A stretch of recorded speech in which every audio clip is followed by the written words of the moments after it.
జీవులు ఈ లోకంలో వంతులేని భక్సాగరంలో మునిగి చేస్తున్నారు. ఈ స్థితిలో విష్ణువుని లాభ ఆశయం కలిగిస్తే అవన్నీ ఎంతో సునాయాసంగా రావాలి.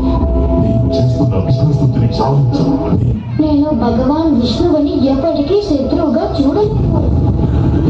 తండ్రి గారు, మీరు ఎవరినైనా శత్రువుగా భావించాలి అనుకుంటే మీ హృదయంలో దాగి ఉన్న కామ, క్రోధ, లోభ, మోహ, మదమాత్సర్యాలను శత్రువుగా భావించండి. త్రిలోకాలపై తేలికగా విజయం సాధించవచ్చు. ఈ 6 శత్రువులపై విజయం సాధించడం ఎంతో కఠినం. ఈ హిరణ్యకశిపుడి ముందు భయంతో తడబడుతూ వచ్చాడు. కోపగించుకోకండి తండ్రి గారు, నేను కేవలం మిమ్మల్ని వేడుకుంటున్నాను. దయచేసి భగవాన్ విష్ణు పట్ల ఉన్న శత్రుత్వాన్ని వదులుకోండి. మీరు ఆయనని శరణ వేయండి. విష్ణువును త్రిలోక సామ్రాట్టైన ఈ హిరణ్యకశిపుడు శరణ తేడాలా? ఈ హిరణ్యకశిపుడిని లోకాలలో ఎవరు వధించలేరు. ఈ విషయం మంచిదిగా నీ ఎవరినైతే భక్తితో స్మరిస్తున్నావో అతను నీ పిల్లతండ్రైన హిరణ్యాక్షుడిని వధించాలని తెలియదా? నీ చిన్న దుర్గతి గురించి నీలో ఎలాంటి వేదన లేదా?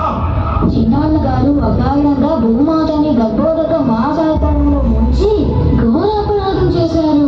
ఆయనను వధించి వరాహ ప్రభువు ఎటువంటి తప్పు పని చేయలేదు. నేను ప్రహ్లాదునికి మరణదండన విధిస్తున్నాను.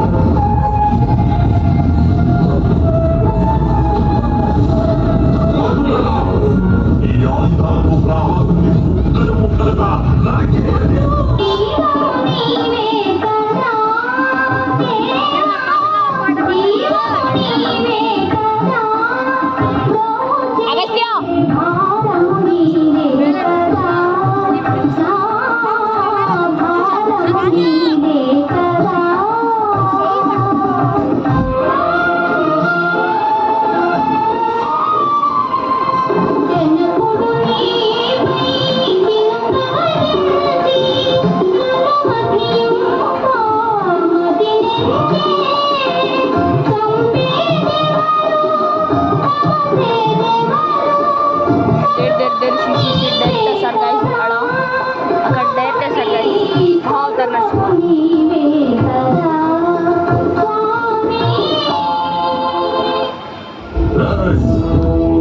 విష్ణువు తొత్తువేరా పిలవదండి. కనీసం నీవు పిలిచినప్పుడైనా అతను నా ముందు పడతాడేమో చూద్దాం. ఈ రోజే తేలిపోవాలి.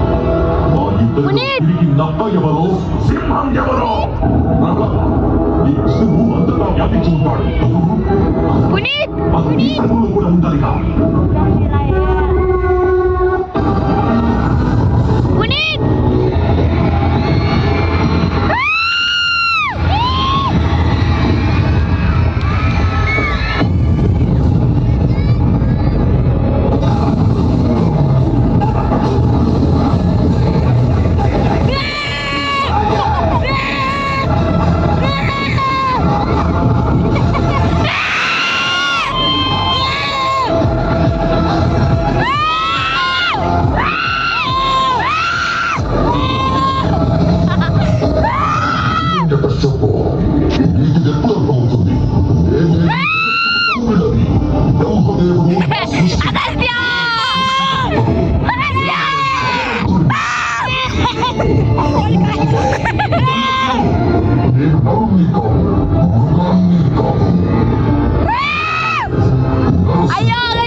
అందులో మనం